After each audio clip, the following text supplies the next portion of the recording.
Hi everybody, welcome back to the channel. Thank you so much for tuning in. Today we're going to talk about the engine, transmission, and gearing performance of the 2022 Vitpilen 401. I'll show you a video of this bike at top speed, as well as some other videos displaying this bike's overall performance in various settings. So I've gotten some questions regarding these bikes' ability to travel on the freeway safely, their ability to pass easily, their ability to move away from a stoplight quickly, that type of thing. So I'm going to attempt to kind of answer some of those questions and just share what my experience has been so far with this bike. So it is a 2022. It's got approximately 1,800 miles on it. I've had it for around 7 months or so. Normally my commute, it's pretty mixed, so there's a little bit of freeway there's a little bit of city.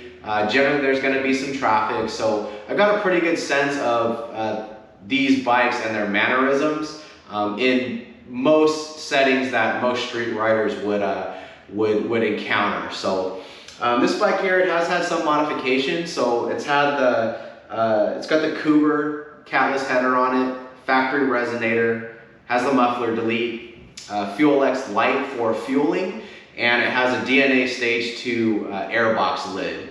Also worth mentioning is it has a 16-tooth front sprocket. So for those that don't know, that is +1 for the front sprocket on these bikes. They come with the 15 tooth, so a little bit longer gearing on this particular bike. So in my situation, this morning I'm 185 pounds. At the time that these top speed runs and these performance videos were filmed, the fuel was very low on this bike, so it probably only had about half a tank of gas in it or something like that. So we can kind of figure on a total weight here, right? These bikes, from what I can find, they're about 330 pounds.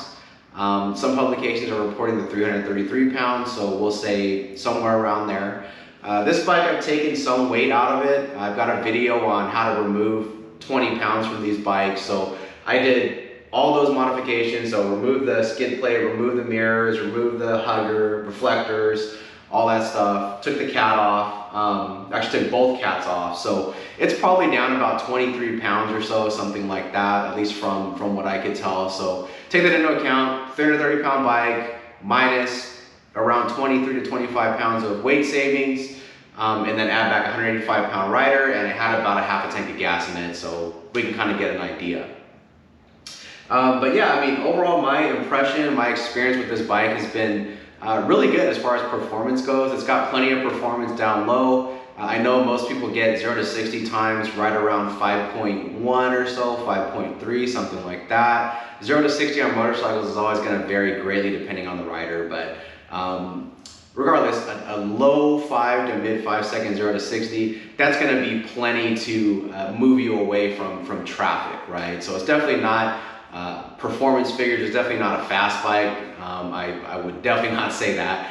But as far as safely commuting in traffic and having passing ability, this bike definitely has it. Same thing with the freeway, even with the taller sprocket on this bike. So I'm +1 at the front sprocket. I still have plenty of power to pass. With this bike, you'll definitely feel some resistance. That acceleration will really bog down kind of above 90 or so, 95 maybe. You'll really feel a lot of that wind resistance. It is a naked bike after all. There's no fairings, there's no windscreen or anything like that. So it's kind of like, it's kind of like a computer desk trying to travel through the air at 100 miles an hour. So not the most aerodynamic thing, but it will still get you there. And you'll see in this next video, I was able to touch 112 miles per hour on this bike. I am in California, so I'm running 91 octane. I know most of you in other states, you get 93 octane. So it's possible that this bike is down a little bit on power just because of the fuel that I have to use here. But again, you'll see that it was able to touch 112 miles per hour. However, it does take a while. And you'll also notice that it seems to run out of power before it runs out of gear. So at 112 miles per hour, I still had RPM left. So, but it stopped accelerating, right? It's kind of wavering between 111 and 112 miles per hour. I think that's pretty much all this bike has in it at this particular point, but it is due to gearing. So possibly, at least with my findings here, for overall performance, not considering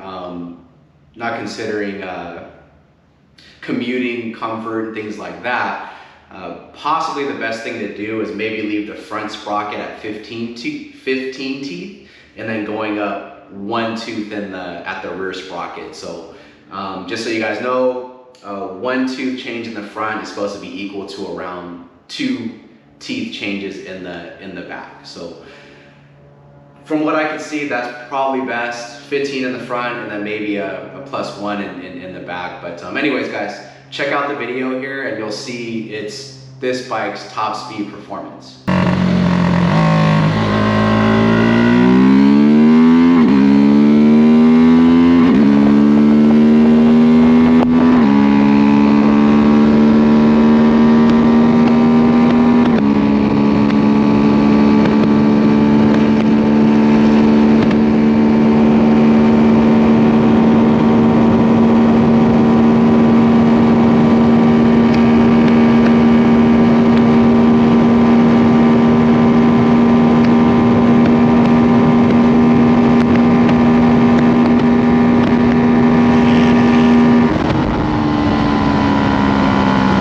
So as you saw in the video there, touched about 112 miles per hour just for a split second. I don't know how accurate the speedometer is on these. On any car or bike, there's generally going to be some margin of error there. So likely GPS speed is probably going to be less, right? But anyways, you can get an idea of the acceleration. So as we saw in the video, up until about 90 miles an hour or so, it moves pretty good, but once you get into those higher speeds, especially 95 miles per hour plus, it takes a while to wind up a little bit. So it did get there. I know online I've heard people talk about their 390s and their 401s and say that they haven't been able to get it up to 100, they haven't been able to get it up to 105. So I don't know what's going on there. I don't know if those riders are just really heavy or something like that. Or I don't know if they're in an area where they're in elevation, so the air is thinner, the bike's making less power. I'm not sure, but with a little bit of weight reduction and some minor modifications, the engine's completely stock. It just has intake and exhaust modifications, 112 miles per hour. And these next 2 videos that I'm going to show you, it will show the acceleration of these bikes at a much lower speed. So going from rolling away from a light or something like that, if you really need to get away, if you want to have a little bit of fun. These videos will give you an idea of how strong they are down low. Again, my experience, these bikes, they're pretty fast down low. I know most people get their 0 to 60 in the low 5s stock with these bikes. So again, they're not the fastest bikes in the world for sure, but low 5 second 0 to 60, that's definitely going to be sufficient to move you away from traffic or get away from a dangerous situation, things like that. So anyways, here we go.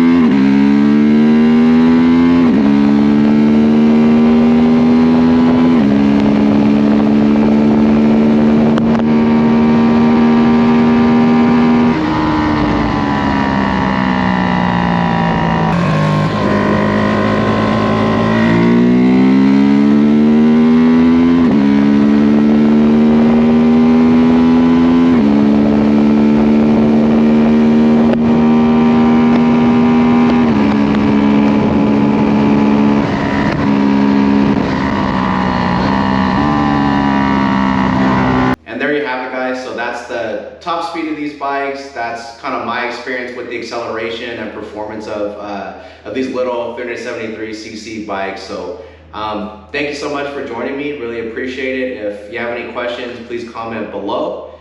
And yeah, we'll see you next time.